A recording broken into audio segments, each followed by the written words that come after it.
The Seven Virtues and Nick Drake by RolloGuitar, read by Tosha. Generosity. There are very few albums I gift. I'm quite sensitive to differences in musical taste, especially after the ribbing I had when I was younger for liking bands like Genesis or the Eagles. I rarely lend or gift vinyl records, except those of cult musician Nick Drake. 5 Leaves Left by Drake is a go-to when someone asks for what I would recommend. It's an album that feels very personal to me, but I also like that it's got a very high level of musicianship. Even if those who I suggest Drake's music to don't like the record, I carry confidence that their lives will have been enriched by the experience of listening to it. Persistence. Joe Boyd said this is the album that he's best known for having produced, which is shocking. It's not even the Drake album most people encounter first. Each generation discovers him anew. Before 1999, his music wasn't a soundtrack to a movie, and his records weren't passed from generation to generation. 5 Leaves Left is where I started, and it's still my favorite Nick Drake album, despite Pink Moon having my favorite sequence of his songs, from Pink Moon to Parasite. 8 songs that disembowel the entire singer-songwriter genre as a shallow marketing sham. Drake is a musician who inspires devotion. True believers like Joe Boyd, his producer, sold his production company to Island Records on the condition that Drake's albums never be deleted from the Island catalog. Brad Pitt, who discovered Drake's music after Pink Moon featured in a Volkswagen commercial in 1999, later narrated a documentary of Drake's life for the BBC in 2004. There's something pure and sensitive about Nick Drake's music, generating such passionate fondness that it turns new listeners into apostles. The making of 5 Leaves Left, documenting the creation of Drake's debut, is for superfans. Casual fans can get the album in the various previous releases on CD and vinyl. This newly released version is based on the 2000 remaster, so it's not a new rendering, which is a blessing. AllMusic's review of the 2025 release says, what's unique about the set of 42 recordings is that we get to hear, on these reel-to-reel tapes, Drake make verbal notes about how he wants to arrange his songs, devising the album's construction before he gets into the studio. Patience. It's taken 9 years to assemble the tapes, made before the recording of 5 Leaves Left, and 6 months in the studio mixing and preparing the release. Some of these recordings have had an extraordinary history themselves, kept by friends who knew the material's unique value. One tape from Drake's initial studio session was with guitarist John Martin's family. Another tape from January 1968 with one of Drake's Cambridge friends, Paul de Rivas, containing conversations about possible arrangements with Robert Kirby, the orchestrator of the strings on the finished album. Phil Aston of Now Spinning magazine puts it best. This is an intimate look into the creative process where you can hear Nick Drake when he had the enthusiasm and passion for life at this point. The world hadn't done anything to him. His expectations, no disappointment. He was just so excited. You feel this. Kindness. The people behind this release love Nick Drake. That is clear from the quality and detail of the packet of materials provided. There's an archivist attention to detail in how photos of the original tapes, the excerpts of studio chatter, and handwritten lyrics are presented. Luckily, unlike many record companies of the era, Island Records had its own dedicated master tape archive, according to Callie Coleman, the Drake estate manager.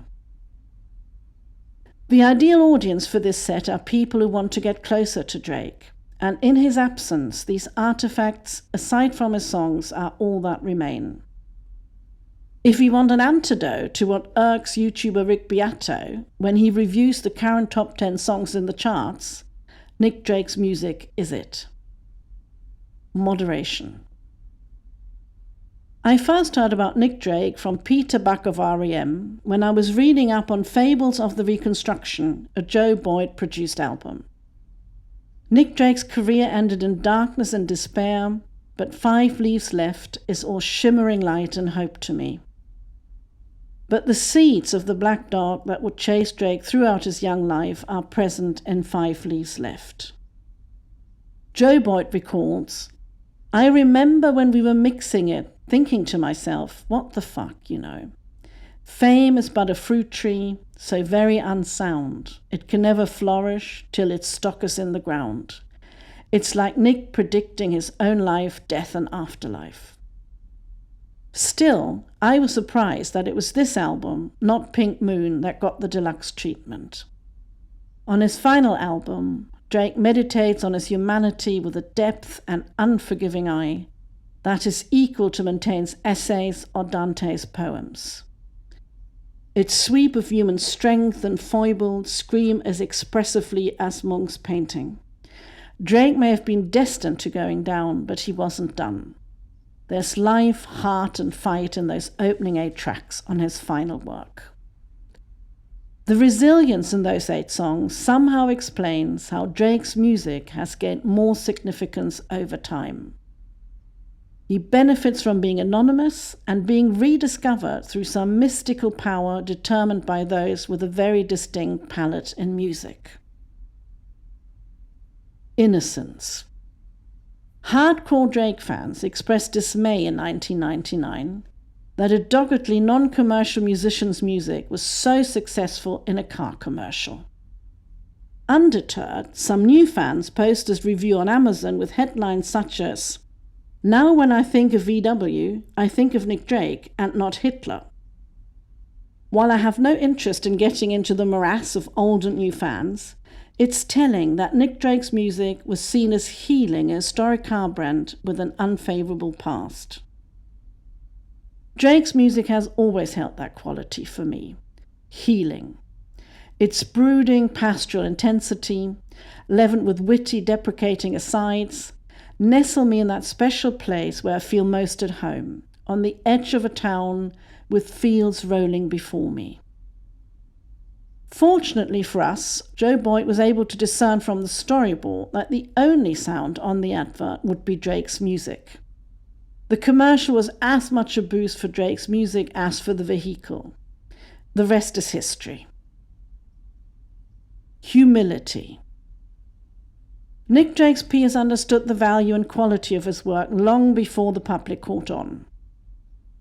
Richard Thompson of Fairport Convention fame, who also contributed to Drake's debut album, says, "If I had a preference, I think the first record for me is the most magical."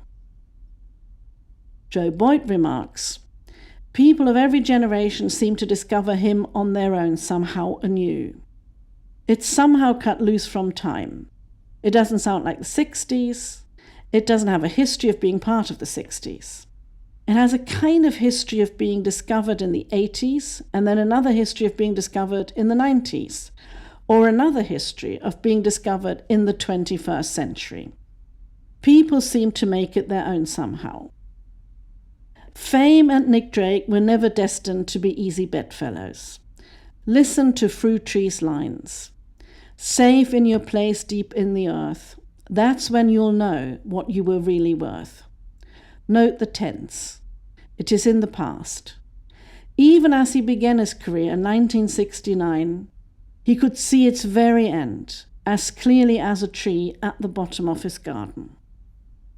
Yet Drake's music has inspired such a passionate following that I'm unaware of many musicians who receive reviews such as this from AllMusic Guide more than half a century after their death.